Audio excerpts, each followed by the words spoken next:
Hi everyone, ఈరోజు మనం మామిడికాయతో పులిహోర ఎలా చేయాలో నేను ఈ వీడియో చూపిస్తాను.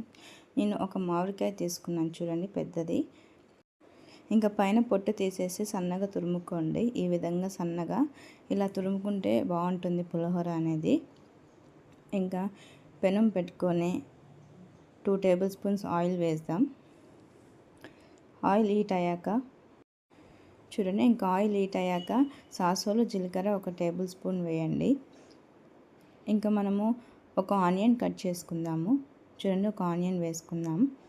ఇంకా ఇవి బాగా వేగాక 2 పచ్చిమిరపకాయలు, 1 ఒట్టి మిరపకాయ వేసుకునేసాము.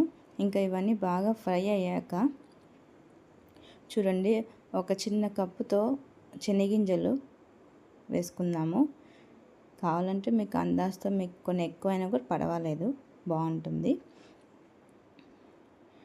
ఇంకా మనము కరివేపాకు వేసుకుందాం చిటికెడంతా.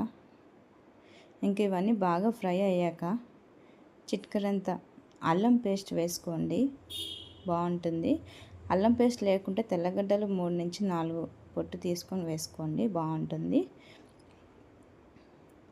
ఇంక ఇవన్నీ బాగా వేగివ్వండి. ఒక 5 నుంచి 10 నిమిషాల వరకు మీడియం ఫ్లేమ్లో. చిటికెడంత పసుపు వేసుకునేస్తాము.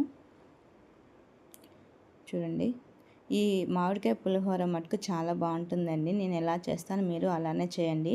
ఎప్పుడైనా మామిడికాయ సీజన్లో పుల్లగా తినాలనుకుంటే ఇలా మామిడికాయ పులిహోర చేసుకోండి. చూడండి, ఇవన్నీ బాగా ఫ్రై అయిపోయాయి. ఇంకా మనం ఒక మామిడికాయ తీసుకొని తురుముకున్నాం కదా, ఇంకా పోపులో వేసుకునేసాం మామిడికాయ తురుము. ఇంకా ఇది బాగా కలపండి ఒక 5 నుంచి 10 నిమిషాల వరకు మీడియం ఫ్లేమ్లో. ఇది మటుకు చాలా బాగుంటుందని. దీంట్లో ఇప్పుడు మనము మామిడికాయ వేసాం కదా, చింతపండు కానీ నిమ్మకాయ కానీ ఏమీ అవసరం ఉండదు. మామిడికాయ పుల్లగా ఉంటుంది కాబట్టి సరిపోతుంది. అందుకని మనం పులిహోర చేసుకుంటున్నాము. ఇంకా ఇవి బాగా మామిడికాయ వేగాక చిటికెడంత ఉప్పు వేసుకుందాము. మామిడికాయ అనేది బాగా త్వరగా వేగిపోతుంది.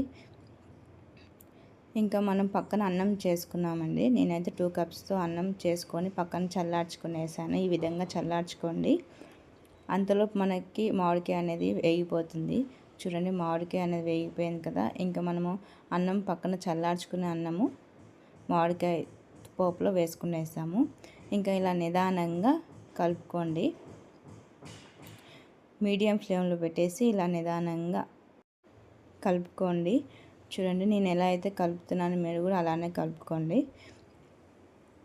ఈ మామిడికాయ పులిహోర మటుకు ఎవరైనా నోరు బాగాలేనప్పుడు, ఫీవర్ వచ్చినప్పుడు కానీ, అలా వర్షాకాలం కానీ చలికాలం కానీ మామిడికాయలు దొరుకుతాయి, సీజన్ లేకపోయినా కూడా.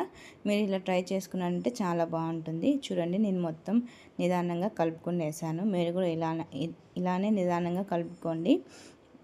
ఇంకా ఉప్పు కారం సరిపోయేమో చూసుకోండి. ఉప్పు కొంచెం తక్కువ ఉంటే ఇప్పుడు ఉప్పు చిటికెడంత వేసుకోండి. చూడండి, ఇంకా నేను మామిడికాయ పులిహోర రెడీ అయిపోయిందనేసి చిటికెడంత కొత్తిమీర వేసుకుంటున్నాను. కొత్తిమీర వేసుకొని ఒక 2 సెకండ్స్ ఇలా కలబెట్టుకోండి. ఇది మార్నింగ్ స్నాక్స్ కానీ, లంచ్ బాక్స్ కానీ, ఈవినింగ్ కానీ ఏ టైం అయినా చేసుకోవచ్చండి. పలానా టైం అనేది ఏమీ ఉండదు ఈ మామిడికాయ పులిహోరకు. ఎస్పెషల్గా మామిడికాయల సీజన్ అయితే ఖచ్చితంగా చేసుకొని మా వీడియో చూస్తూ చూడండి. ఇంక నేను సర్వింగ్ బౌల్లోకి తీసుకొని టేస్ట్ చేస్తున్నాను. వావ్, ఎంత బాగుంది మామిడికాయ పులిహోర! అబ్బా, సూపర్ అసలు.